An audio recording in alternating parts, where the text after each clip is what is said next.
दूर होइनी जननी जंत्रणा रास्ता अभाव खटिया बुहाले गर्भवती माँ। कलाहांडी जिला थुआमुलु रामपुर ब्लॉक थुआमुलु पंचायतर देंगपारसी ग्रामर साइबनी माझी स्वामी भगीन्द्र माझी बयस 28 गत 5 तारिख राति जंत्रणा हेबारु गोष्ठी स्वास्थ्य केन्द्र थुआमुलु रामपुर नेबाई आंबुलांस को फोन कराइला हेले आंबुलांस टी लाठियागुड़ा जाही आसवा सक्षम हो पारथिला।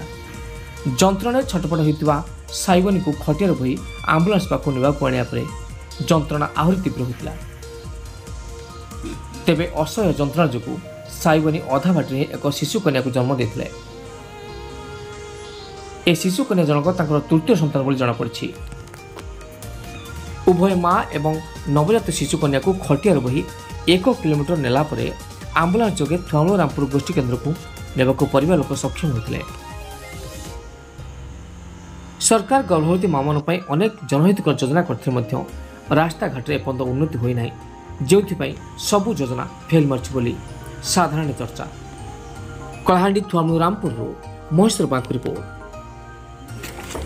कलाहांडी जिला रामपुर ब्लॉक अंतर्गत थुआमुल पंचायत अधीनस्थ डेंगफारसी ग्रामर यही दृश्य यही समस्या जोगु भट बर्जन व्यवस्था करा जायथिला।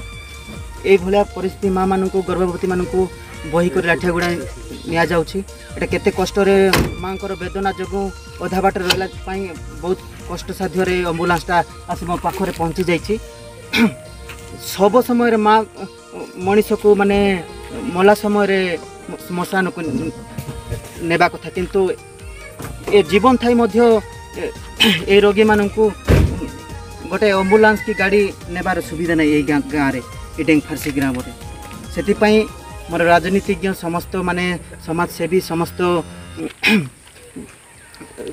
राजनीति मानक मोर विनम्र अनुरोध और नमस्कार करुच्ची। ए गाँव प्रति दृष्टिगोचर करने मु निवेदन करुच्ची।